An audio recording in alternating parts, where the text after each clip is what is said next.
हरे कृष्णा। हाँ, 2 मिनट कीर्तन कर लेते पहले। जय राधा माधव कुंज बिहारी,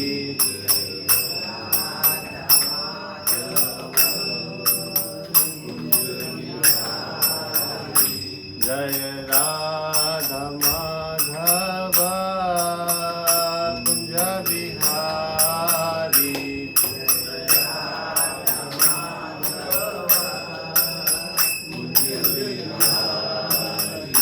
जय गोपी जन वल्लभ गिरवरधारी,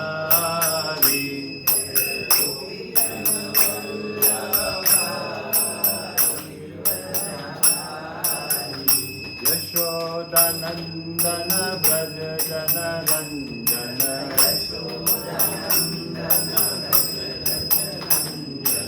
यशोदानंदन व्रज जन रंजन,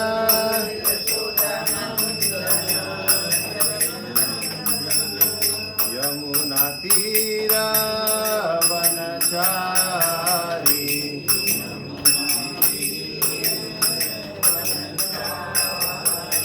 जय राधा माधव कुंज बिहारी,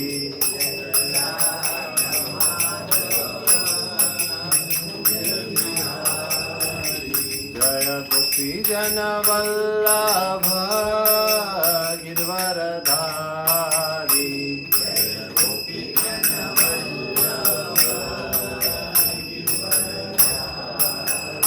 यशोदानंदन व्रज जन रंजन,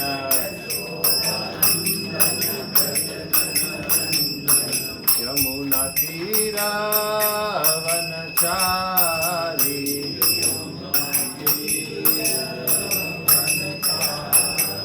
जय राधा माधव कुंज बिहारी,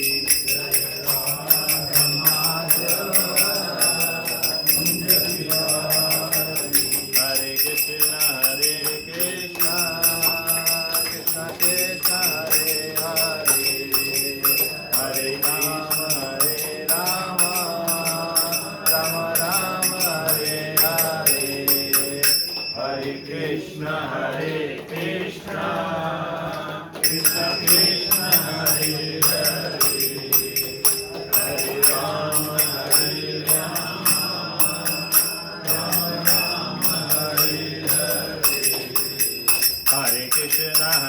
कृष्ण कृष्ण कृष्ण हरे हरे, हरे राम राम राम हरे हरे, हरे कृष्ण कृष्ण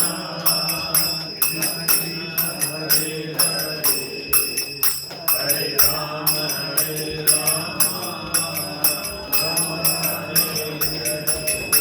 जय राधा श्याम सुंदर राधा श्याम सुंदर राधे राधे, जय राधा श्याम सुंदर राधा श्याम सुंदर राधे राधे, जय ललिता विशाखा जय हो राधे श्याम, ललिता विशाखा जय हो राधे श्याम, ललिता विशाखा जय हो राधे श्याम, ललिता विशाखा जय हो राधे श्याम, जय कृष्ण बलराम जय वृंदावन धाम, कृष्ण बलराम जय वृंदावन धाम,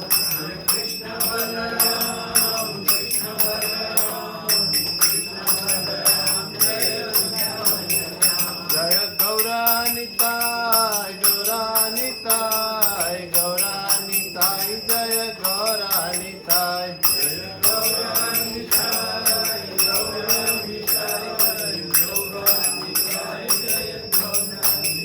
जय जय प्रभुपाद जय जय प्रभुपाद, जय जय प्रभुपाद जय जय।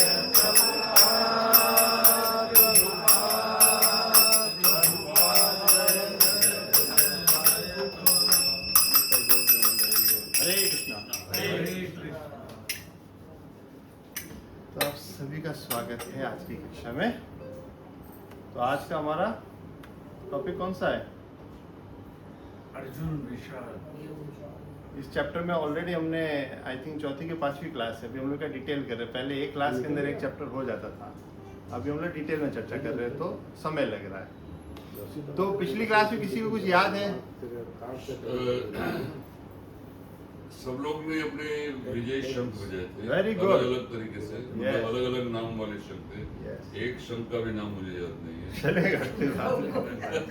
दूसरा तो पांडवों की तरफ से श्री कृष्ण भगवान ने पहला शंख बजाया। Very good, point to be noted. Yes. और जो ध्वज था उस पे हनुमान की फोटो थी, क्योंकि हनुमान इतना शक्तिशाली था, वो रोल करता था तो काफी लोगों को तकलीफ होती थी, मतलब उड़ जाते हो ऐसे विजय Whatever. हार्ट फेल ऐसे ही हो जाएगा, खाली चिल्ला लेते ही हार्ट फेल हो जाएंगे लोग। और एक कारण ये था कि वो बहुत बड़े भगवान के भक्त थे हनुमान जी। तो जब राम रूप में आए थे तब भी सेवा की थी, अब कृष्ण रूप में आए तब भी वो भगवान की सेवा करेंगे ही करेंगे। तो इसीलिए वो सेवा के रूप में अपना वहाँ पे अंकित होके बैठ गए थे। तो उनका बहुत ज़्यादा रोल नहीं रखा था, बोले तुम्हारा रोल उस युग के अंदर था, इस युग के अंदर दूसरा रोल चले। बोले अगर युद्ध में आ जाओगे तो 1 सेकंड में युद्ध खत्म हो जाएगा। समझ रहे ना कहने मतलब? इसीलिए बट हमारे लिए बहुत बड़ी बात उन्होंने छोड़ दी कि हमको भी जो कृष्णवास में जाना है, हाँ। सेवा के माध्यम से ही जा पाएंगे। सेवा की बहुत अच्छी बात है। सेवा के सिवाय कोई- और भक्ति भाव के सिवाय हाँ, कोई रास्ता नहीं दिख नहीं रहा है। कोई रास्ता नहीं। हाँ। और वो विजयी वो होगा जो अपने धर्म के पक्ष में होगा। पक्ष में होगा। हनुमान जी का एक बता रहा था, हनुमान जी और जब पहली बार लंका गए थे ना, तब वो रावण और हनुमान जी में बातचीत हुई थी। तो दोनों ने बोला दोनों लोग एक एक मुक्का मारेंगे। क्या करेंगे? एक मुक्का तू मारेगा, एक मुक्का मैं मारूंगा, तो देखते क्या होता है। तो हनुमान जी ने रावण को बोला पहले तू ही अपनी इच्छा पूरी कर ले, बोले मैंने अगर मार दिया तो तू बचेगा कि नहीं बचेगा यही नहीं पता। तो उसने मारा मुक्का, तो हल्का सा हनुमान जी ऐसे हुए। फिर हनुमान जी ने अपना मुक्का उठाया, तो जैसे उठाया तो ऊपर से देवी देवता वगैरह सब कांप गए। ब्रह्मा जी नीचे आ गए। ब्रह्मा जी ने हाथ जोड़ के बोला कि आपका जो पावर है ना उसको 1-2% पे लेके आ जाओ, वरना क्या अगर आपने पूरी शक्ति से इसको मुक्का मार दिया तो इसका तो यही गेम बच जाएगा, पूरा रामलीला जो होनी है वो सारी की सारी रुक जाएगी। तो ये ड्यूटी हाँ ये दी गई थी। हाँ, तो हनुमान जी के अंदर इतनी पावर थी, वो चाहते तो पूरी की पूरी लंका को डुबा सकते थे एक साथ, लेकिन पूरा का पूरा उन्होंने नहीं किया। बोला श्रेय किसको जाना चाहिए? मेरे प्रभु श्री राम को जाना चाहिए। इसीलिए कहते हैं ना भक्त शिरोमणि, कहते हैं ना भक्त वाले एकदम मेन हनुमान जी है। और किसी को कुछ याद है? कौन सा? 5 जन्य। Very good. और किसी को? हाँ वेरी गुड। हाँ, अर्जुन ने देवदत्त। वो शंख का एक नाम याद आ गया, दिव्य शंख। हाँ, सारे शंख दिव्य है। ये एक विजय का चिन्ह है, जो साइंस ऑफ विक्ट्री होती है ना, क्यों उसके विजय के कारण है, पांडव क्यों जीतेंगे, उसके अंदर एक दिव्य शंख का भी नाम आता पहले है। से शंख बच सकता है। हाँ? पहले से युद्ध शुरू होने के पहले हाँ। शंख बच सकता है। तभी तो शंख बजेगा कि अब युद्ध शुरू करेंगे, ये सब करेंगे। उसके बाद की जितनी भी लड़ाई हुई उसमें भी वो भाटचारण जो है पहले बिगुल बजाते थे जोरदार। बहुत सारे यंत्र होते, बिगुल है, लड़ाई ये करने के वो, पहले। बहुत सारे। अपने आप ही संग बजा के सबको सचेत कर देते, अभी तैयार कर लो। हम रेडी स्टडी को कहते ठक ऐसे करते हैं। डायरेक्ट वार नहीं करते थे पहले सिद्धांत था। देखिए हमने ये सब कुछ सीखा था। अभी क्या, अभी सर्जिकल स्ट्राइक आ गया डायरेक्ट बिना पूछे मारने का, अभी चेंज हो गया थोड़ा, सर्जिकल है। ये सब हमने स्टोरी देख ली थी, ये युद्ध क्यों हो रहा है, ये ग्राउंड हमने क्लियर कर लिया था, पहले से हमने जान लिया था कैसे युद्ध पे आया, कैसे एक नारायणी सेना थी और एक तरफ कृष्ण भगवान थे, अर्जुन क्या लिया, फिर अर्जुन ने क्या कन्फ्यूजन हुआ, ये कन्फ्यूजन दूर करने के लिए भगवत गीता कही गई थी, रणभूमि के अंदर कही गई थी। ये सारे के सारे हमारे सेक्शंस थे। हमने यहाँ तक पढ़ाई कर ली थी अर्जुन द्वारा सैन्य निरीक्षण। अर्जुन ने ये कहा था कि दोनों सेनाओं के मध्य में मेरे रथ को लेके चलिए, मैं देखना चाहता हूँ कि युद्ध की अभिलाषा से कौन कौन यहाँ पर आया हुआ है। ये श्लोका किसी ने लर्न किया? आपका 25% 50% हो गया। चलो देख हाँ, के बोलिए, बोलिए, कोई बोलिए। भी एक जना देख के पढ़ लो। वाच धर्म क्षेत्र कुरुक्षेत्र समवेता मामका पांडवस्य किम कुरुत संजय। अरे बोल अब अगली बार बिना देखे ही बोलिएगा पूरा। हाँ, ये एक आना जरूरी है। ये क्या फर्स्ट श्लोका है, फर्स्ट श्लोका हमको आना आइए बोलिए। हरे कृष्ण, बहुत जरूरी है। इस तरीके से हम आगे बढ़ते रहे थे। फिर हमने देखा था कि ना सेनाओं को देखकर दुर्योधन का भय व कूटनीति, क्या क्या पॉलिटिक्स वगैरह वो दुर्योधन करता है, किस तरीके से बोलता है, ये सब कुछ भी हमने समझा था। कैसे अपने गुरु के पास जाता है, कैसे टॉन्ट मारता है, क्या करता है, ये सभी स्टोरी हमने सुनी थी। महारथी कौन होता है ये भी हमने जाना था। अतिरथी कौन है, रथी कौन है, अर्धरथी कौन है, सब देखा था हमने। उसके बाद हमने देखा था कि ना शंखनाद हुआ था लास्ट क्लास के अंदर। पांडवों के विजय के चिन्ह भी आए थे, तो सबने अपने अपने शंख बजाए थे। ये सबके नाम है। भगवान श्री कृष्ण का क्या शंख का नाम है? पांचजन्य। अर्जुन का, इन सब की स्टोरी भी मैंने आपको बताई थी, इसके पीछे की कहानी क्या है। युधिष्ठिर महाराज का, और भीम का पौंड्र, नकुल का सुघोष, और सहदेव का मणिपुष्पक। ये सब दिव्य शंख है। इनके विजय के चिन्ह थे। क्या क्या थे? एक तो भगवान श्री कृष्ण स्वयं प्रेजेंट थे वहां पे। भगवान की उपस्थिति जहाँ होगी विजय वहीं पे होगी। तो मैं बहुत दिवस પછી आए वहाँ। फिर एक है वो है विजय रथ। फिर बाद में आएगा दिव्य शंख और धर्म क्षेत्र। मतलब क्यों है कि वो लैंड जो है ना, भूमि, वो भूमि किसको सपोर्ट करेगी? जो धर्म के पक्ष में है, इसीलिए वो धर्म क्षेत्र है। और फिर एक क्या, हनुमान जी अंकित है ध्वजा के ऊपर। तो ये सारे के सारे बताते हैं कि पहले से ही उनकी पांडवों की जीत होने वाली है। हरे कृष्णा, वेलकम टू इम्प्रूव हो गया। Welcome welcome welcome.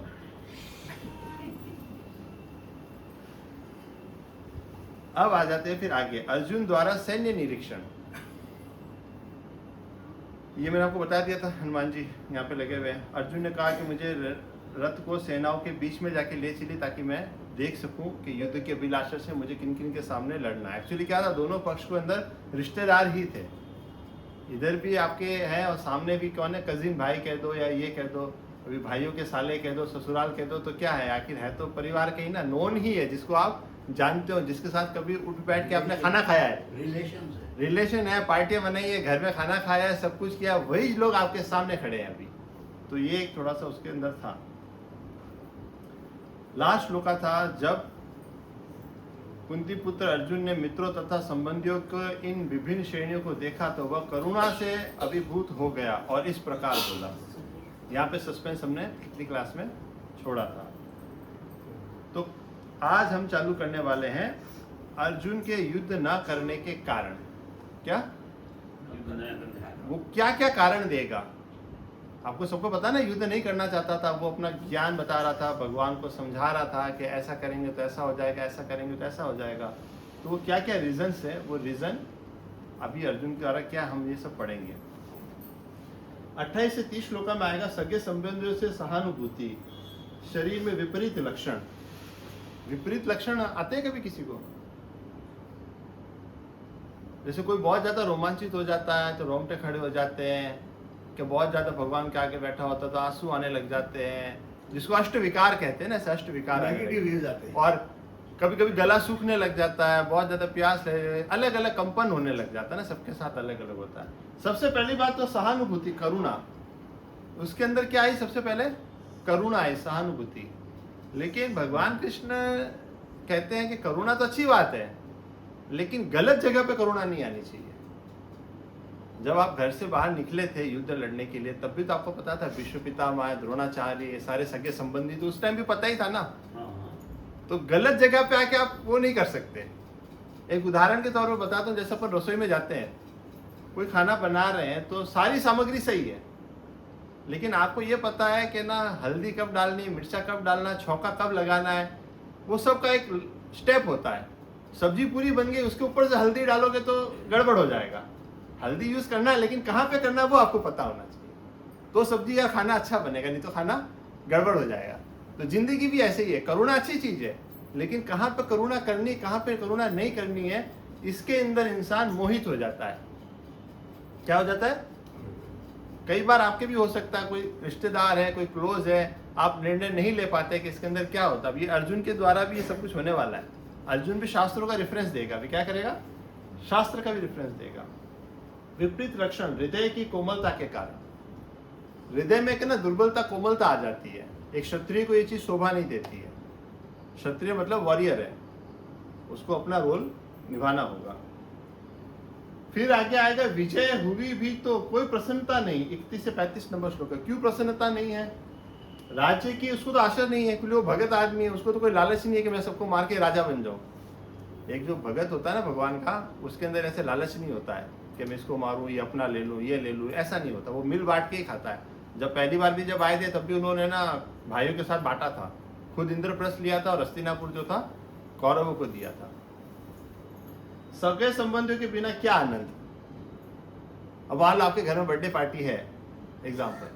अब बर्थडे पार्टी में आपके ना कोई रिलेटिव आएगा, ना कोई फ्रेंड आएगा, ना कोई आएगा, तो आप केक भी काटोगे, हल्ला मचाओगे, किसके साथ मचाओगे? कोई तो चाहिएगा ना। अगर कोई रिलेटिव ही नहीं होगा तो आप एंजॉयमेंट कैसे करोगे? तो उसका कहना मतलब जिसके साथ हम उठते बैठते हैं, खेलते हैं या आनंद करते हैं, वही लोग नहीं रहेंगे तो खुशी आ भी गई।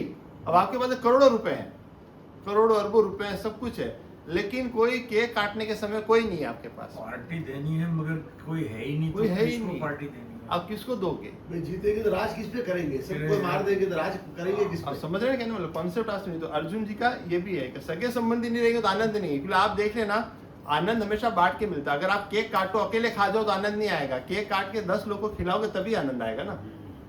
तो ये सोशलाइजिंग सबके अंदर होती है एक चीज। अब और उसको क्या था? पाप कर्मों का डर है। डर क्या लग रहा है कि पाप हो जाएगा। इसमें आगे आएंगे 6 प्रकार के आतताई होते हैं, वो भी मैं आपको बताऊंगा क्या होता है। अर्थशास्त्र क्या होता है और धर्मशास्त्र क्या होता है, इसकी भी तुलना होगी, कंपैरिजन होगी। ये लोग लोभी है किंतु हम नहीं। ये सब तर्क कौन देने वाले हैं? अर्जुन जी देने वाले हैं। फिर क्या आएगा? कुल की परंपरा नष्ट हो जाएगी। परंपरा कैसे नष्ट हो जाएगी? कुलक्ष्य, कुल का नाश। फिर आएगा संस्कृत शब्द आ गया, प्रणश्यति कुल धर्म, कुल की परंपरा का नाश। अधर्मो विवाद, अधर्म की वृद्धि। फिर आएगी स्त्रियां दूषित। फिर आएगा वर्ण शंकर, अवांछित संतान। देखिए क्या होता है, जब युद्ध होता है ना तो जो पक्ष जीतता है, हालांकि ये तो ज्यादातर होता ही हर जगह पे भी, तो आपको पता है ना पद्मावती वाली पिक्चर भी देखी होगी ना। तो वो मुगलों ने जब जीत लिया था तो उन्होंने वो सती हो गई थी, जौहर कर लिया था। क्यों जौहर कर लिया था? क्योंकि उनका फिर शारीरिक शोषण होता है। जो टीम जीतती है ना वो हल्ला बोल कर देती है, तो जब हल्ला बोल करती है तो उन स्त्रियों का शारीरिक शोषण होता है। फिर उससे जो संतानें उत्पन्न होती है वो संतानों को वर्ण शंकर कहा जाता है। क्या कहा जाता है? किसी को पता नहीं कि इसका बाप कौन है कि क्या है, लूटपाट के माहौल में हुआ है सब कुछ। तो ऐसी जब संतानें आती है ना तो समाज की जो व्यवस्था होती है ना बिखर जाती है।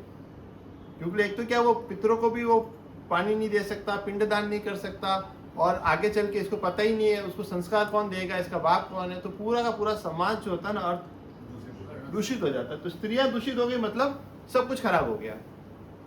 अवांछित संतान, इसको कहते हैं वर्ण शंकर कहते हैं। परिवार के लिए नारकीय जीवन होगा। कैसा हो जाएगा? नारकीय जीवन आ जाएगा। कुल के पुरखों का पतन, वो एक शास्त्र के हिसाब से क्या होता है कि अगर आप पिंडदान नहीं करते, ब्राह्मणों को भोज नहीं कराते, ये सब कुछ नहीं कराते, तो हमारे पुरखे होते हैं ना जो गए, उनका पतन हो जाता है। इसीलिए आपने देखा होगा ना कि श्राद्ध के दिन आते हैं तब क्रिया होती है, सब कुछ होता है ना। तो ये सब आवश्यक होता है। अगर ये भी नहीं होगा, आप अपने नीचे वाली जनरेशन को भी नहीं सिखाओगे, वो पढ़ी लिखी एडवांस है, बोलेंगे ये सब फालतू बातें हमें मत बताया करो, तो आने वाली जनरेशन 1 नहीं देखेगी, 2 नहीं देखेगी, 3 नहीं देखेगी। 3 के बाद तो रीति रिवाज खत्म। जैसे यहाँ से जो लोग अमेरिका चले गए, फॉरेन चले गए, उनको ये सब नॉलेज भी नहीं होगा, और उनके ही बच्चे हो गए और पोते हो गए, तो फिर तो कब वो क्रिश्चियन बन जाएगा, कब वो मुसलमान बन जाएगा, कुछ नहीं पता। उनका धर्म भी परिवर्तन हो जाएगा, क्योंकि हम ही हमारा धर्म उनको आगे पासिंग देते नहीं। पुरखों का पतन और सामुदायिक योजनाएं तथा पारिवारिक कल्याण कार्य विनष्ट हो जाएंगे। समाज के कल्याण के कार्य होते हैं बहुत सारे, वो सब भी विनष्ट हो जाएंगे, कोई करने वाला ही नहीं होगा। युद्ध में पता है कितने लोग मरे थे? मैंने बताया था 680 करोड़। नहीं, मैंने फिगर बताया था। 166 करोड़। आप समझ पा रहे हैं कितना बड़ा। और उसको ये भी डर था युद्ध खत्म होगा तो कौन बचेगा पीछे, पता है? जवान वर्ग तो मर जाएगा, घर में बचेगा कौन? स्त्रियां, बूढ़े पुरुष और बच्चे। तो एक जवान वर्ग ही खत्म हो जाएगा तो परिवार का भरण पोषण कौन करेगा, उनको संभालेगा कौन? पूरा समाज की व्यवस्था अस्त व्यस्त हो जाएगी एकदम। ये उसको सारा का सारा डर था अर्जुन जी को। 5 मेन रीजन है उसके युद्ध न करने के। क्या? 5 मुख्य कारण आएंगे। पहला कारण आएगा कंपैशन। कंपैशन का मतलब होता है करुणा। करुणा क्यों है? क्योंकि अर्जुन बहुत शक्तिशाली है। अर्जुन को पता है कि मेरे सामने कोई टिक नहीं सकता, मैं आराम से जीत सकता हूँ, मैं सबको हरा सकता हूँ, तो मेरे द्वारा ये लोग मरेंगे, फालतू का मरेंगे, ऐसा लगता है। तो उसको क्या करुणा आती है। हर एक के अंदर आता है ना, किसी को मारने जाओगे तो आप एक कुत्ते को भी एक लात मारने जाओगे या लाठी से मारोगे तो भी आपके मन में होगा यार क्या हो गया। एक गाड़ी के नीचे मान लो एक चूहा भी आ गया कि कुछ भी आ गया तो हो क्या होते, करुणा आ ही जाती है ना अंदर, नेचुरल है ये तो। उसके अंदर भी करुणा आ रही थी, बट जगह गलत है। वो युद्ध की भूमि में और क्षत्रिय है, उसका काम है लोगों को वध करना और धर्म की स्थापना करना। तो करुणा अच्छी है लेकिन गलत जगह पे। मैंने हल्दी का एग्जांपल दिया ना, खाना बनाना, हल्दी को कहाँ डालना वो आपको पता होना चाहिए। तो करुणा कहाँ यूज करनी ये आपको भी पता होनी चाहिए, कहाँ पे करुणा करनी, कहाँ पे करुणा नहीं करनी है। फिर दूसरा आएगा एंजॉयमेंट। एंजॉय कहाँ से करेगा वो भी मैंने आपको बताया, कैसे वो परिवार ही नहीं होगा तो क्या करेगा। फियर ऑफ सिंफुल रिएक्शंस, पाप कर्म करने से क्या दंड मिलेगा, पाप कर्म बढ़ जाएंगे, वो भी उसको एक भय लग रहा है। और फिर परिवार के जो होता है ना, फैमिली पूरी डिस्ट्रॉय हो जाएगी, जो भी उसके रीति रिवाज चल रहे हैं, सब कुछ चल रहा है, सब कुछ अस्त व्यस्त हो जाएगा, क्योंकि कोई पालन करने वाला नहीं होगा। 5 बार आएगा, वो आएगा दूसरे अध्याय के अंदर 2.6 के अंदर आएगा, ठीक है ना। 4 कारण इसके अंदर है। तो आज का हम लोग पढ़ना यहाँ से शुरू करते हैं। यस प्रभु, शुरू करिए। अर्जुन ने कहा, हे कृष्ण, इस प्रकार युद्ध की इच्छा रखने वाले मित्रों तथा संबंधियों को अपने समक्ष उपस्थित देखकर मेरे शरीर के अंग कांप रहे हैं और मेरा मुंह सूखा जा रहा है। क्या बोल रहे हैं अर्जुन जी? किसको बोल रहे हैं? अर्जुन ने कहा, याद है ना सबको बराबर? हाँ। क्या कह रहे हैं कि हे कृष्ण, इस प्रकार युद्ध की इच्छा रखने वाले मित्रों तथा संबंधियों को अपने समक्ष उपस्थित देखकर मेरे शरीर के अंग कांप रहे हैं और मेरा मुंह सूखा जा रहा है। शरीर का अंग भी कांपने लग गया। और वो तो इतना बड़ा वॉरियर है, मतलब इतना बड़ा योद्धा, जिसका तो कहते हैं ना सव्यसाची, लेफ्ट से भी चलाता है, राइट से भी चलाता है, दिन में भी लड़ता है, रात में भी लड़ता है, दी बेस्ट धनुर्धर है। और ऐसे इंसान का भी मुख सूखने लग गया। आप सोचिए, ये सारे अष्ट विकारों के अंदर आते हैं। नेक्स्ट, मेरा सारा शरीर कांप रहा है, मेरे रोंगटे खड़े हो रहे हैं, मेरा गांडीव धनुष मेरे हाथ से सरक रहा है और मेरी त्वचा जल रही है। ऐसा किसी के साथ हुआ कभी? 1-2 हुआ होगा।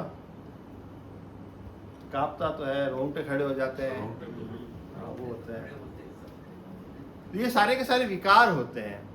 विकार ना दुख में भी आते हैं, और बहुत ज्यादा भक्ति भाव वाले करते हैं उनको भी विकार आते हैं। और ये सब आ रहे करुणा से आ रहे हैं, मतलब भक्त है एक्चुअली। भक्त के अंदर क्या आ रही है? करुणा आ रही है, इसीलिए आ रही है। अच्छा, गांडीव धनुष मेरे हाथ, गांडीव पता ना, गांडीव उसके धनुष का नाम है। ये धनुष को गांडीव किसने दिया था?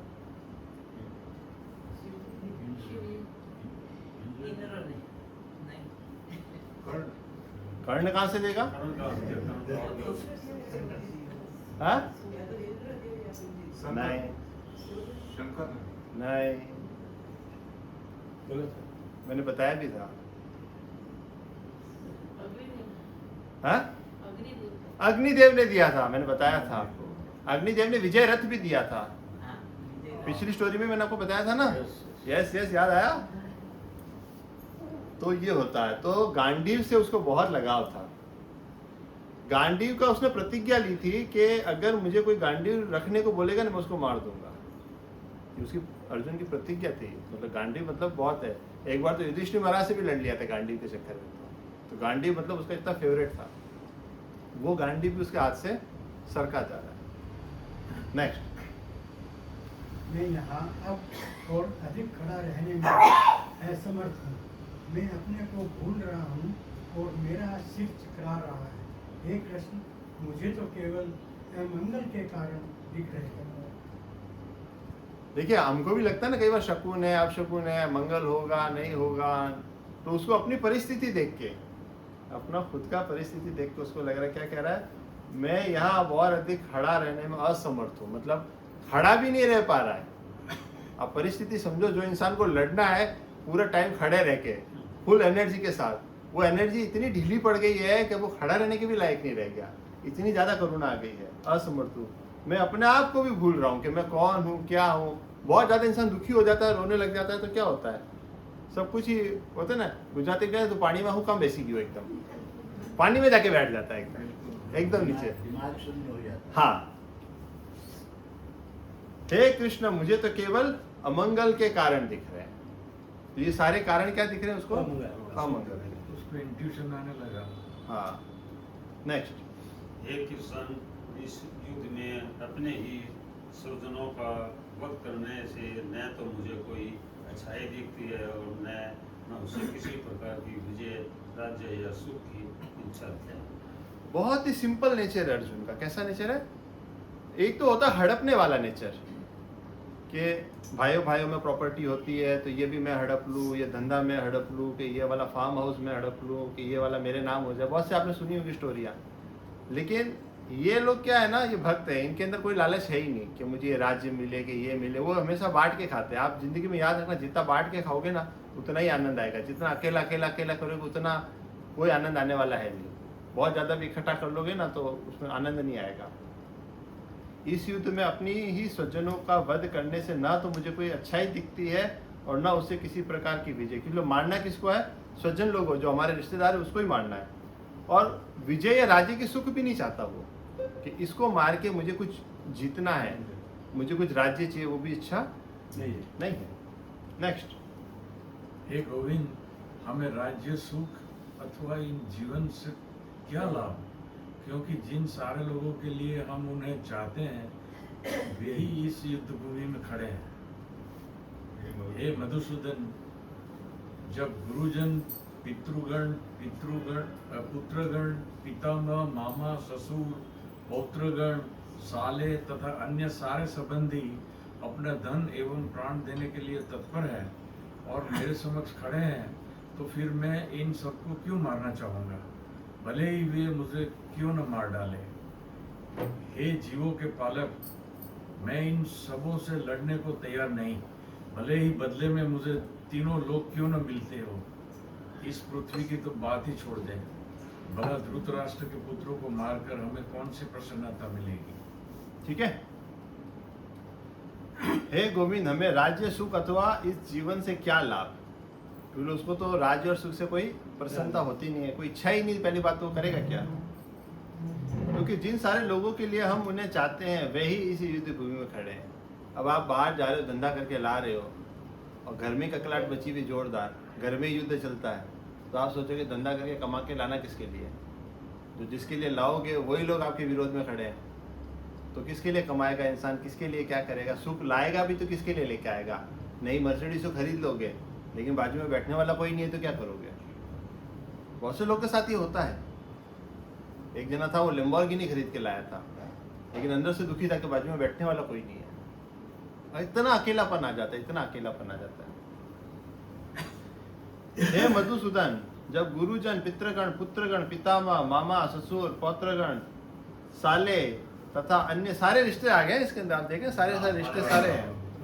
साले तथा अन्य सारे संबंधी, और भी कुछ है, तो अपना धन एवं प्राण देने के लिए तत्पर है। क्या देने के, धन भी देगा प्राण भी देगा। क्योंकि युद्ध में आया है तो वो अपना सब कुछ लेके आता है, पूरी सेनाओं को लेके आता है, सब कुछ लगा के आता है और अपना प्राण भी देता है, तत्पर है और मेरे समक्ष खड़े। फिर मैं इन सबको क्यों मारना चाहूंगा, भले ही वे मुझे क्यों न मार डाले। देखो कितना इनोसेंट बन रहा है कि वो लोग भले ही मुझे मार दो लेकिन मैं तो इनको नहीं मार सकता।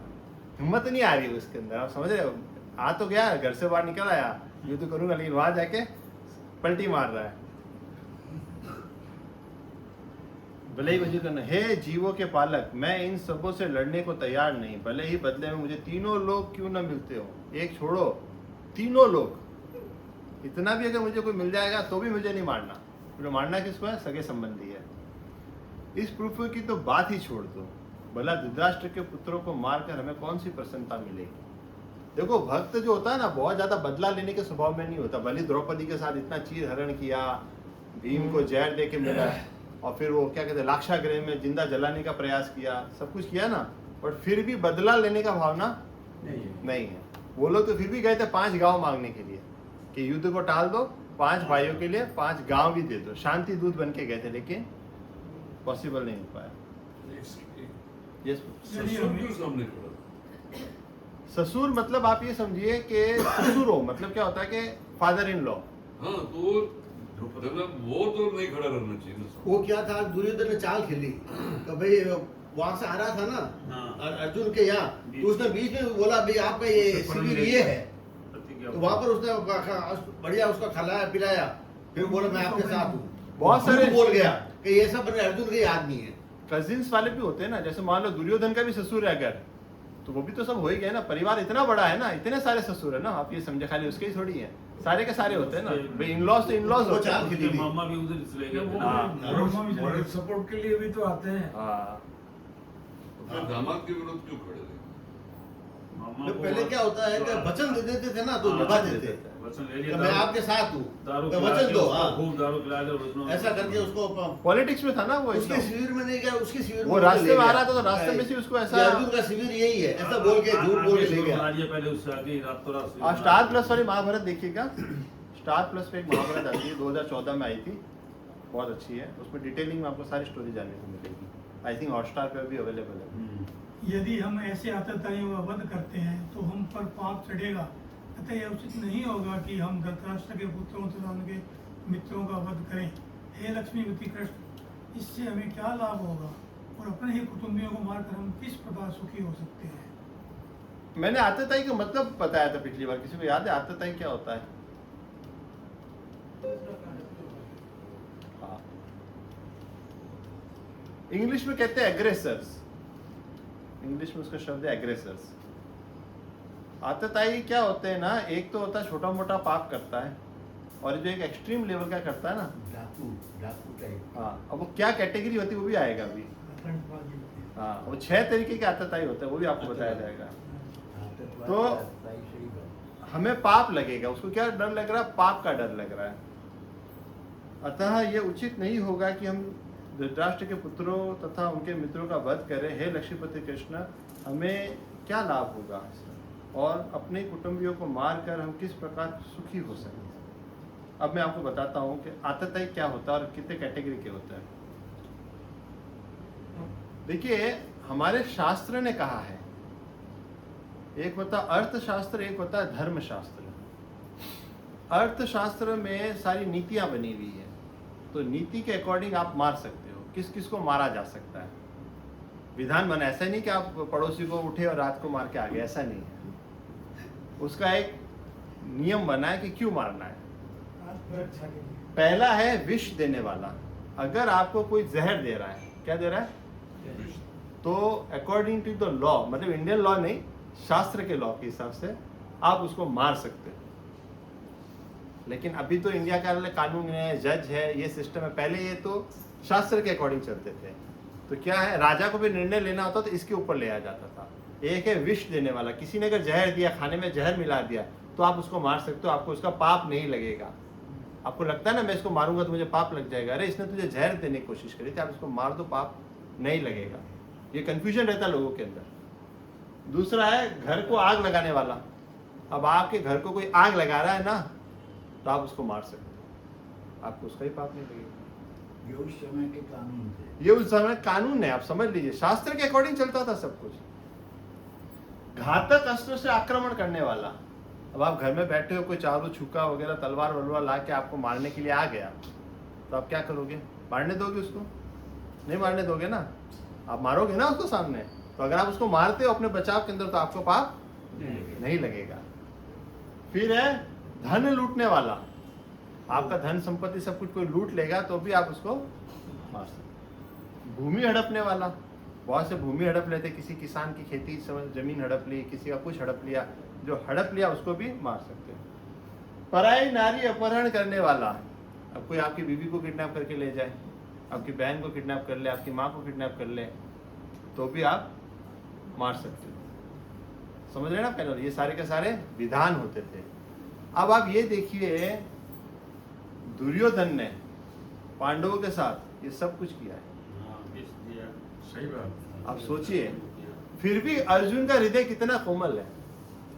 अब आपके साथ में अगर ऐसा हो जाए और आपको शास्त्रों का भी ज्ञान है और आप राजा के साइड के हो जो दंड देने के विधान में भी बैठा है, राजा का रोल प्ले कर रहा है ना अर्जुन, तो पूरे युधिष्ठिर महाराज वगैरह सब शासन वाले लोग हैं ना, वो तो दंड दे भी सकते हैं, उनका तो अधिकार है दंड देने का। उसने विष भी दिया था भीम को बचपन में, घर को आग लगाई थी लाक्षागृह के अंदर, आपको याद है ना, पूरा सबको जलाने का प्रयास किया गया था।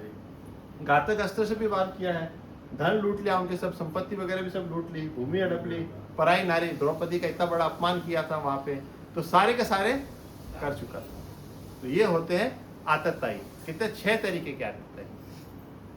नेक्स्ट, हे जनार्दन, यद्यपि लोभ से अभिभूत चित्त वाले ये लोग अपने परिवार को मारने या अपने मित्रों से द्रोह करने में कोई दोष नहीं रखते, किंतु हम लोग जो परिवार के विनष्ट करने में अपराध देख सकते हैं, ऐसे पाप कर्मों से मैं क्यों प्रवृत्त? देखिए ऐसा पाप क्यों करते? हाँ, लोग यद्यपि लोभ से, किससे लोभ है, किसको, दुर्योधन को। अभिभूत चित्त वाले लोग अपने परिवार को मारने या अपने मित्रों से द्रोह करने में कोई दोष नहीं देखते। देखिए क्या होता है, जब लालच की और उसकी लोभ की पट्टी आंख पे लग जाती है ना, तो सामने ना रिश्तेदार दिखता है ना कुछ दिखता है, कोई इंसान को कुछ दिखता नहीं है, वो सिर्फ हड़पने में और करने में और उसी के अंदर लगता है, उसको कोई दोष ही नहीं दिखता। उसको बस धनी धन दिखता है। हाँ, और नहीं दिखता। किंतु हम लोग जो परिवार के विनष्ट करने में अपराध देखते हैं, हमको तो दिखता नहीं अपराध हो रहा है, तो ऐसे पाप कर्म में हम लोग क्यों जाए। देखिए क्या होता है, 2 चीजें होती है। अर्थशास्त्र क्या कहता है कि आतताई को मार देना चाहिए, ठीक है ना, ये अपने अर्थशास्त्र सिखा। उसके ऊपर एक और होता है, उसे कहते हैं धर्मशास्त्र। धर्म क्या ये कहता है कि जब कंफ्यूजन हो, मारना है कि नहीं मारना, हर एक की परिस्थिति में आता है ना जीवन के अंदर, कंफ्यूजन जब आए तो नहीं मारना चाहिए। क्यों नहीं मारना चाहिए, फालतू में कोई पाप ना हो जाए कि ये ना हो जाए, सब कुछ लगता है ना ये सब चीजें। तो अगर धर्मशास्त्र कहता है कि उसको नहीं मारना चाहिए, तो अर्जुन को सारा शास्त्रों का नॉलेज है, ऐसा ही नहीं है कि वो कोई शास्त्रों का नॉलेज नहीं है उसको। नेक्स्ट, कुल का नाश होने पर सनातन कुल परंपरा नष्ट हो जाती है और इस तरह शेष कुल भी अधर्म के प्रकृत हो जाता है। देखिए, कुल का नाश होने पर सनातन कुल परंपरा नष्ट हो जाती है। किसी का मान लो पूरा परिवार ही खत्म हो गया, तो अभी क्या रीति रिवाज है, आगे क्या करना है, ब्राह्मणों को खाना खिलाना है कि नहीं खिलाना है, पिंडदान करना है कि नहीं करना, किसी को कुछ पता ही नहीं है। तो क्या होगा, वो सब कुछ नष्ट हो जाता है, इससे शेष कुल भी अधर्म में प्रला जाता है। देखो क्या होता है, या तो मनुष्य सत्संग करेगा या कुसंग करेगा, बीच की पार्टी कोई नहीं होता है। सुनिए, सत्संग में आएगा तो ठीक है, और सत्संग में नहीं जाएगा तो कहीं ना कहीं कुसंग में जरूर जाएगा। भले आपको लगता है मेरा बेटा कहीं नहीं जाता, ऐसे आपके भ्रम होता है।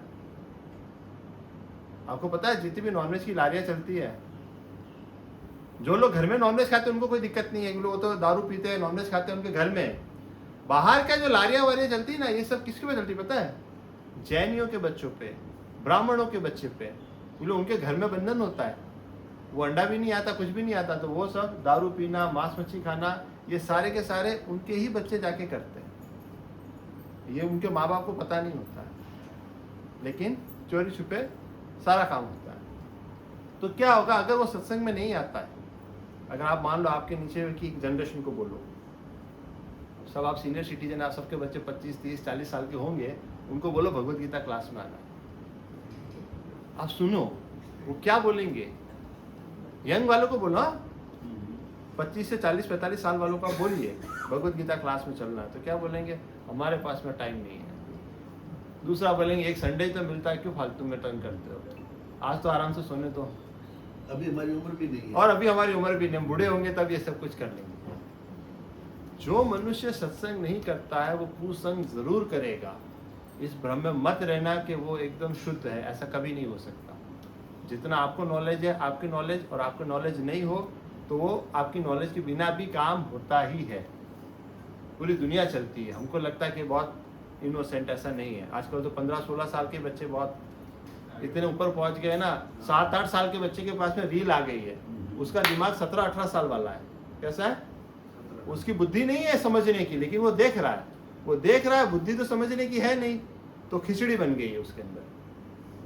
थॉट्स तो आगे बढ़े वाले, लेकिन शरीर बड़ा हुआ नहीं, इसीलिए क्राइम रेट बढ़ जाता है। आप देखते हो ना, गेम खेलते खेलते लोग कूद जाते हैं, कर जाते हैं, समय से पहले ज्ञान आ जाता है, जो उसकी मैच्योरिटी का लेवल ही नहीं होता है, तो भी उसका और ज्ञान इतना भरा पड़ा है फेसबुक पे, इंटरनेट पे, इतना ज्यादा ज्ञान है, बहुत ज्यादा ज्ञान है ना आजकल तो। हाँ? ये तो संस्कृति में परिवर्तन आया है। बहुत बड़ा आ गया है। अभी नया बच्चा जो पैदा होता है सब डिजिटल ही है। बच्चा रोता है तो माँ क्या करती है, थोड़ी देर फोन देती है तो वो चुप हो जाता है ना, चुप हो जाता है। माँ को भी शांति कि मैं मेरा घर का काम कर लूं, और बच्चा भी शांत, चुप, वाह। अब उसने क्या सोचा, माँ से ज्यादा अच्छा ये है क्या, ये मेरे को एंटरटेन कर रहा है, मेरे को चुप करके मेरे को खुशी दे रहा है। पहले मार्च करती है for apple, B for ball, हाँ। मोबाइल में रहते हैं फॉर एप्पल, बी फॉर गलत जैसी बॉल। सीख लगा वो है। उसी में घुसता रहता है, उसी में घुसता रहता है। मैंने तो यहाँ तक सुना है आजकल ये जो छोटे बच्चे जब बड़े होते हैं ना, तो स्कूल जाते हैं ना, तो नोटबुक ऐसा करते हैं, जूम करने की कोशिश करते हैं, उसको स्क्रीन चलाने की आदत है, आप समझ रहे हैं ना, स्क्रीन चलाता है वो, हर चीज को ऐसे ऐसे करता है, और वो पैदा होते ही उसने स्क्रीन नहीं देखा है, इसीलिए उसका आदत ऐसा पड़ गया है। तो ये सारा का सारा डिजिटल एडिक्शन है। एक जमाना आएगा डिजिटल एडिक्शन मुक्ति केंद्र बनेंगे, जैसे कहते हैं दारू मुक्ति केंद्र बनते हैं ना, वैसे डिजिटल एडिक्शन मुक्ति केंद्र बनेंगे कि आप इससे बाहर आइए। फिर आने भविष्य में ना व्रत आएंगे, उपवास आएंगे, कि आज के दिन मैंने फेसबुक से उपवास किया, आज के दिन मैंने इंस्टाग्राम से उपवास किया, ये आएंगे व्रत, भविष्य के व्रत है ये बनेंगे। आप देख लेना कि ऐसा हो रहा है, आज मैं मोबाइल ही नहीं चलाऊंगा। मोबाइल से तो आ गए, हाँ? मोबाइल से तो उपवास आ गए ना। यस, ऐसे ऐसे गेम आ गए ऑनलाइन पे जो बच्चों को मजबूर करते हैं सुसाइड करने के लिए। हाँ, यही बात। साइकोलॉजिकल गेम है, बहुत बड़ा साइकोलॉजिकल गेम है। एक प्रोग्राम है प्रीमियम एंड पेट्रोल पे दिखाया है। पोकेमॉन एक गेम ऐसा था। कलयुग के 5000 वर्ष हुए हैं, हाँ। तब ये हाल है। अभी तो कलयुग कितना बहुत बाकी है, 4,32,000 साल का है। तब क्या होगा? नेक्स्ट बढ़िए, कौन था? जब कुल में अधर्म प्रमुख हो जाता है तो कुल की स्थितियाँ दूषित हो जाती हैं, और स्त्रीत्व के पतन से ही विश्ववंशी वांछित संतान में उत्पन्न होती है। सिंपल वही बात है कृष्ण, जब कुल में अधर्म प्रमुख हो जाता है। देखो, धर्म और अधर्म की परिभाषा नहीं होती ना। जैसे अभी आप बड़े बड़े हॉलीवुड बॉलीवुड में जाओगे तो उनको कुछ फर्क नहीं पड़ता है। आज एक लड़की उसके साथ सोने जा रही है, दूसरे दिन किसी और के साथ जा रही है, उसकी बीवी उसके साथ जा रही है। आजकल तो ना बहुत बड़ा कल्चर आ गया हाई सोसाइटी के अंदर। हाई सोसाइटी, ज़्यादा पैसे वालों में वाइफ स्वैपिंग होती है। वाइफ स्वैपिंग क्या होता है? इतनी सारी कारें खड़ी है, सबकी कार में सबकी वाइफ बैठी है, कार का गुच्छा ऐसे चाबी उछालेंगे, जिसके पास जिसकी चाबी आएगी वो वाली वाइफ लेके वो जाएगा। आप सोचिए कल्चर कहाँ पहुंच गया है। ये होता है तो क्या होता है, सब कुछ दूषित हो जाता है। जब धर्म का पालन नहीं होगा तो क्या होगा? सब कुछ दूषित है। और ऐसे से क्या होता है? अवांछित संतानें उत्पन्न होती है। आगे, अवांछित संतानों की वृद्धि से निश्चय ही परिवार के लिए पारिवारिक परंपरा के विनिष्ट करने वालों के लिए नारकीय जीवन उत्पन्न होता है। ऐसे पतित कुलों के पुरखे पितर लोग गिर जाते हैं, क्योंकि उन्हें जल और पिंड दान की क्रियाएं समाप्त हो जाती हैं। देखिए, ऐसी अवांछित संतानें जब आ जाती है, जिसको पता ही नहीं उसका बाप कौन है, क्या है, जब युद्ध होता है सब कुछ, तो ऐसे परिवार क्या है, वो कोई नीति रिवाज कुछ मान लो एकदम असुरी प्रवृत्ति में जीते हैं। अब उनको कुछ पता ही नहीं था आगे क्या होगा, वो एक तरह नरकीय जीवन जीते हैं। और क्या होगा, ऐसे पतित कुलों के पुरखे भी गिर जाते हैं, उनको फिर पिंडदान देना करना, ये सब नियम वगैरह सब टूट ही जाएगा ना। आप अगर खुद ही इतने बिजी रहोगे, मैं तो छोड़ो ये छोड़ो, अभी जनरल लाइफ क्या हो गई है, लोग कमाने में बहुत ज़्यादा बिजी है। या कोई इंजीनियरिंग करके, सीए करके, ये करके, पढ़ लिख के बाहर जाना चाहता है, फॉरेन जाके सेटल होना चाहता है, जो भी करना चाहता है, वो संस्कार तो लेके नहीं जाता बच्चा, खाली पैसा पैसा पैसा लेके जाता है, और आगे की कोई पता नहीं होती। एक पीढ़ी जाती है, 2 पीढ़ी जाती है, 3 पीढ़ी जाती है, तो सारा का सारा जीरो। उनको पता ही नहीं कि हमारा सनातन धर्म क्या है, कब कौन सा रीति रिवाज है, कुछ भी नहीं पता होता, सब कुछ जीरो हो जाता है। बहुत जन यूके में, अमेरिका में 3-3 जनरेशन, 4-4 जनरेशन से उधर ही रहते हैं। तो वहाँ के हो गए। अब वो उनको अभी इंडिया से कुछ लेना दे, oh you are so poor, oh so डाठी, एक्सेंट भी ऐसा आएगा उन लोगों का फिर बाद में। नेक्स्ट, जो लोग कुल परंपरा को विनष्ट करते हैं और इस तरह अवांछित संतानों को जन्म देते हैं, उनके दुष्कर्मों से समस्त प्रकार की सामुदायिक योजनाएं और पारिवारिक कल्याण कार्य विनष्ट हो जाते हैं। देखिए, जो लोग कुल परंपरा को विनष्ट करते हैं और इस तरह अवांछित संतानों को जन्म देते हैं, उनके दुष्कर्मों से समस्त प्रकार के सामुदायिक योजनाएं भी होती है बहुत सारी, जो समाज के लेवल पे चलती हैं। जैसे किसी ने भागवतम का ऑर्गेनाइज कर दिया, अभी भागवत सप्ताह भी होने वाला, अभी मान लो भगवत गीता है, ये भी क्या है, सामुदायिक एक योजना है। इसमें किसी का कोई लाभ है, कोई पैसा लेता है, कोई कुछ नहीं करता, लेकिन क्या लाभ है कि लोगों को भगवान का मैसेज मिले। तो ये क्या है कि समाज का एक कल्याण का कार्य है। तो ये जो भी सारे कार्य होते हैं ना, ये सारे के सारे रुक जाते हैं। अभी आपकी पीढ़ी है, ये पीढ़ी तो आके बैठ गई, अब आने वाली पीढ़ी तो बैठ नहीं रही है। आप एक बार ट्राई करो ना, एक बार सब लोग अपने नीचे वाली पीढ़ी को बोलो ना कि जरूरत नहीं है जी, हाँ?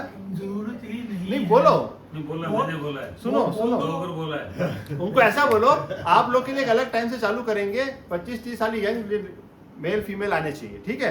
आप देखो कितने लोग को इंटरेस्ट आता है कि नहीं आता है। आपके नीचे भी तो बच्चे है ही ना, परिवार है, आप ट्राई करके देखो कितने लोग आप इकट्ठा कर सकते हो। इसके लिए अभी कहीं रिजॉर्ट जाना, पार्टी करना, तो 2 सेकंड में अभी आ जाएंगे, अभी बुकिंग करते हैं, ये करते, सब हो जाएगा। वो सब नहीं, भगवत गीता के लिए आप बोल के देखिए नीचे वाली पीढ़ी को, आप तो फिर देखिए। इस बात का सुनना ही नहीं है। आपकी पीढ़ी तो फिर भी अच्छी है कि सीनियर सिटीजन के लेवल पे भी आके इतना तो है ना कि चलो हम आके सुन ले। उन लोगों के और उनके आने वाले बच्चों को तो सीनियर सिटीजन में भी ये हाल नहीं होने वाला है। वो लोग डिजिटली इतने एडिक्टेड हो जाएंगे।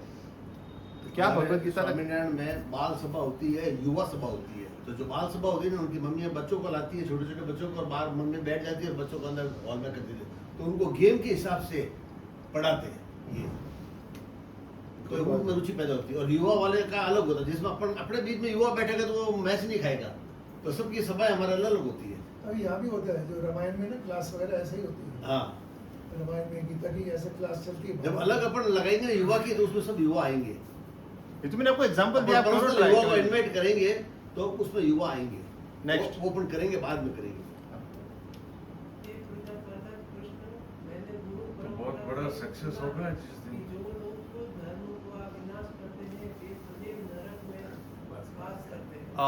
उसको नरक जाने का डर लग रहा है क्या? हे प्रजापालक कृष्ण, मैंने गुरु परंपरा से सुना है। पहले क्या होता था पता है? पहले ना रिटन फॉर्म बुक्स नहीं होती थी। वेद व्यास जी नाम सुना है? वेद व्यास जी, वेद व्यास जी के आने के बाद सारा रिटन फॉर्म चालू हुआ है। शास्त्र वगैरह जो लिखे गए, सारे वेद, सारे पुराण, ये सब कुछ जो लिखा गया है, ये वेद व्यास जी। पहले क्या था? श्रुतिधर होते थे। श्रुतिधर का मतलब क्या होता है? गुरु ने बोला और स्टूडेंट ने सुन लिया और उसको याद रहता था। वो जीवन भर उनसे पढ़ाई करके आता था, जवान होने के बाद, तो उसको क्या श्रुतिधर कहते थे। सुना और याद कर लिया। फिर आने वाला कलयुग तो हम लोग क्या मेमोरी शार्प नहीं रहते, आज सुनाओ कल भी याद नहीं रहने वाला, इसीलिए सब लिखना पड़ता है। आपने देखो जिसकी मेमोरी नहीं शार्प होती, नोट करता है कि मैं नोट कर लेता हूँ। तो ये नोट करने का भी थोड़ा कलयुग के अंदर चलन ज्यादा आ गया है। वो लोग क्या होता है, कुल धर्म का विनाश करते हैं, सदैव नरक में वास करते हैं। कहाँ वास करते हैं? नरक में वास करते हैं। तो ये सारे कारणों में से अर्जुन का एक कारण है। हाँ,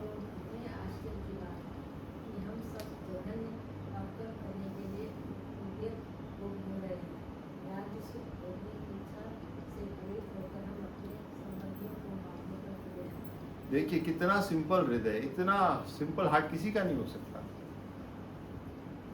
देखिए ओ कितने आश्चर्य की बात है, अपने आप को आश्चर्य कर रहा है। कौन? अर्जुन कह रहा है कि हम सब जघन्य पाप कर्म करने के लिए उतरते हैं, अपने काम को पाप गिना रहा है।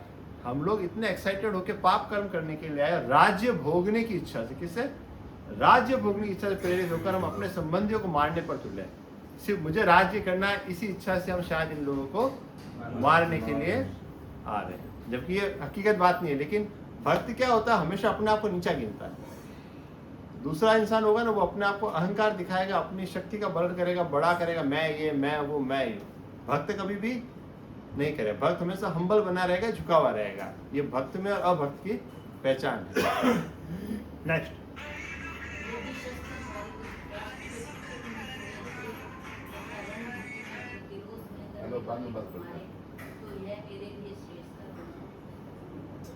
देखिए आप बाद में यदि बात करते हैं। शस्त्रधारी धृतराष्ट्र के पुत्र मुझ निहत्थे तथा रणभूमि में प्रतिरोध न करने वाले को मारे तो यह मेरे लिए श्रेयस्कर होगा। देखिए बहुत बड़ी बात कह रहा है, कौन मार दे, मैं तो शस्त्र नहीं उठाऊंगा, मैं निहत्था रहूंगा। रणभूमि में अगर वो लोग मुझे मार भी डालेंगे ना तो मेरे लिए श्रेयस्कर मतलब बेनिफिशियल, बेनिफिट मेरे लिए उसी के अंदर है कि मैं शस्त्र नहीं उठाऊं और सामने वाला मुझे मार दे। अब ये तो बहुत बड़ी दुर्बलता की बात है एक्चुअली, वो तो शस्त्रधारी मतलब बहुत बड़ा वॉरियर है, वो अगर ऐसी बात करेगा। एक्चुअली क्या होता है, देखिए वो मैंने हल्दी वाला एग्जाम्पल आपको इसीलिए दिया कि हल्दी कहाँ पर डालनी ये आपको पता होना चाहिए। हल्दी गलत नहीं है तो करुणा भी गलत नहीं है, करुणा कहाँ पे जाके करना ना वो वाला टाइम गलत है। तो हर एक को जो गड़बड़ी होता है समय के लिए, तो आने वाले चैप्टर में इसीलिए गुरु बनेंगे, भगवान क्या बनेंगे, गुरु बनेंगे। तो ये तो एक मित्र वाला संबंध होता है। जब इंसान को जब ज्ञान लेना होता है ना तो पहला तो होता है ज्ञान लेने के टाइम हाथ ऐसे रखना पड़ता है और कहते हैं ना याचक की मेंटालिटी से बैठना पड़ता है। जब तक हम है ना सामने वाले को परखने की मेंटालिटी से देखते हैं ना, सुनते हैं ना, तो उतना ज्ञान हमारे अंदर नहीं आता। लेकिन जितना हम श्रद्धा और भाव से जब सुनते हैं ना तो वो ज्ञान ऑटोमेटिक हमारे अंदर आता है। ऐसा कहते हैं दिव्य ज्ञान जो होता है ना, दिव्य ज्ञान हृदय प्रकाशित है। आप बहुत ज़्यादा सुन के या इंटेलिजेंस यूज करके दिव्य ज्ञान नहीं ले सकते। दिव्य ज्ञान कृपा से ही आता है, कृपा से ही आएगा और भगवान की और भक्तों की कृपा से ही अपने जीवन के अंदर दिव्य ज्ञान आता है। इसीलिए हमारा जो हृदय होता है ना बहुत ही कोमल होना चाहिए, बहुत ही सॉफ्ट होना चाहिए और बहुत ही आदरपूर्ण होना चाहिए। वैसे तो अपन सभी हैं लेकिन ये चीज़ बताई गई है। तो ये मेरे लिए श्रेयस्कर होगा। देखिए ये क्या पंडितों वाली बातें कर रहा है, मेरे लिए क्या अच्छा, मेरे लिए क्या अच्छा नहीं। हम लोग भी करते हैं ना हमेशा कि हमारे लिए ये अच्छा रहेगा, हमारे लिए ये अच्छा नहीं रहेगा। कई बार हम डिसीजन खुद ले लेते हैं, बट लाइफ में हमेशा एक काउंसलर की या एक कहते हैं ना गुरु की ज़रूरत होती है जो हमें बता सकता है कि ये चीज़ सही है कि ये चीज़ गलत है। हम हमारी बुद्धि से तो एक डिसीजन लेंगे लेकिन एक हमारे ऊपर भी एक अथॉरिटी होनी चाहिए जिसको पूछ के हम डिसीजन ले सकते हैं लाइफ का। नेक्स्ट, संजय ने कहा युद्ध भूमि में इस प्रकार कहकर अर्जुन ने अपना धनुष तथा बाण एक ओर से रख लिया और शोक संतप्त चित्त से रख के आसन पर बैठ गया। क्या किया अभी संजय बोल रहे हैं, किसको बोल रहे हैं? हाँ, आपको ना कैमरा क्या फोकस है, सीसीटीवी में अपन कैमरा चेक करते हैं ना, कैमरा नंबर 1 कैमरा नंबर 2, तो आपको ये सब कैमरा चल रहा है। तो पहले कैमरा किसके ऊपर था, अभी कैमरा किसके ऊपर है? तो अभी कौन है? संजय किसको बोल रहे हैं? धृतराष्ट्र को। संजय ने कहा युद्ध भूमि में इस प्रकार, यह कहकर अर्जुन ने अपना धनुष तथा बाण एक और रख दिया और शोक संतप्त चित्त से रथ के आसन पर बैठ गया। हथियार डाल दिया, आप समझ रहे हो ना, पानी में जाके बैठ गया। तो पूरा निराश हो गया, पूरा हताश हो गया। शरीर में तो अभी ताकत भी नहीं है धनुष उठा सके। ऐसा होता है ना, बहुत ज्यादा दुख हो जाता है, बहुत ज्यादा ऐसा तो ताकत नहीं रहती ना शरीर में। तो उसके साथ ऐसा हो गया, अरे भाई अभी तो तुझे युद्ध लड़ना है। तो अभी एक कैसे ना कैसे मोटिवेशन उसके अंदर भरेंगे कृष्ण भगवान। अब ये पूरी भगवत गीता इसके ऊपर चलेगी। अब भगवत गीता का एक्चुअली क्या बेस आपको पता होना चाहिए कि बेस क्या है। तो पहला अध्याय पूरा का पूरा ये बेस आपको बताता है। तो ये क्या हो गया, अर्जुन के युद्ध न करने के कारण आश्चर्य, हम अपने संबंधियों को मारने का पाप कर रहे हैं। बेहतर होगा कि कौरव मुझे नियतता ही मार डाले। और शोक संत अर्जुन अपना धनुष बाण एक और रख देता है। ऐसा कोमल हृदय व्यक्ति आत्मज्ञान प्राप्त करने के लिए योग्य है। देखिए अगर ये सब नहीं होगा ना तो भगवान भी इतना अपना ज्ञान देंगे नहीं। भगवान ज्ञान किसको देते हैं? जो बहुत सिंपल होता है, जो बहुत ज़्यादा अपने आप को कलाकार समझता है या बुद्धिशाली समझता है ना, तो उसको ज्ञान इतना नहीं मिलता है। भोले लोग होते हैं ना, जो आसान होते हैं, उनको ज्ञान जल्दी मिल जाता है। और सेवा कर लेता है ना इंसान, जैसे भक्तों की सेवा करते हैं या गुरुजन की सेवा करते हैं, तो ज्ञान ऑटोमेटिक भी आ जाता है, कोई सुनने की भी जरूरत नहीं रहती है। तो भगवान के थ्रू सीधा का सीधा हृदय के अंदर आ जाता है। तो सेवा सबसे बड़ा माध्यम होता है कोई भी ज्ञान को प्राप्त करने के लिए। और ये शुद्ध हृदय है, कोमल हृदय है, इसीलिए भगवान जो दिव्य ज्ञान है अर्जुन के माध्यम से देंगे और हम सबको मिलेगा। तो इस अध्याय को अगर आपको याद रखना हो तो उसके लिए ये कहते हैं ना, ये है डाउट याद रखिए। क्या याद रखना है? Doubt, DOUBT। डाउट की स्पेलिंग ये है। एक्रोनिम कहते हैं इस सब चीजों को। डी का मतलब क्या है? धृतराष्ट्र और दुर्योधन। ओ का मतलब ओमनियस रिसर्च, मतलब शुकुन और अपशकुन, ये सब आपने इस अध्याय के अंदर देखे थे। यू का मतलब है अनसर्टेनिटी, मतलब अनिश्चितता। बी का मतलब है विविल्डर्ड, मतलब बौखलाहट। अर्जुन के अंदर सब कुछ आ गया ना, सब माइंड इधर उधर मोहित हो गया सब कुछ। लास्ट में है टर्निंग पॉइंट। टर्निंग पॉइंट मतलब मैं तो युद्ध नहीं करूंगा, ये हो गया परिवर्तन। तो इसको कैसे याद रखना है? डाउट से याद रखना। आप डाउट शब्द याद रखिए, मतलब पहला आपका याद हो जाएगा। एक बार इसकी प्रैक्टिस करनी है क्या? हो गई हमारी प्रैक्टिस? प्रैक्टिस तो कर ही लेता, अच्छा हाँ, रहेगा। एक जितना प्रैक्टिस। याद होएगा उतना अच्छा है। हाँ। धृतराष्ट्रवाच धृतराष्ट्र उवाच धर्मक्षेत्रे कुरुक्षेत्रे समवेतायुस्तव मामकाः पांडवाश्चैव किम कुर्वत संजय। अब आप सब जन एक साथ देख के बोलो। धृतराष्ट्रवाच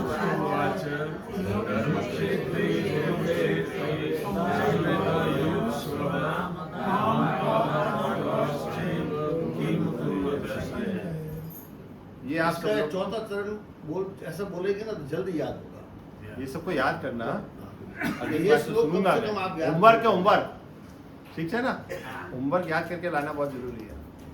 कोशिश करो कि अगले संडे को सब जने बोलो एक बार, बहुत जरूरी है, ठीक है ना? अभी हमारी लास्ट एक्टिविटी हम लोग कर लेते हैं। आज हमने एक बार भी नहीं किया ऐसा हाथ ऊपर करके। हाँ। हरे कृष्णा कृष्णा कृष्णा हरे हरे, हरे राम राम राम हरे हरे। चलिए अभी अपन जपा शुरू कर लेते हैं।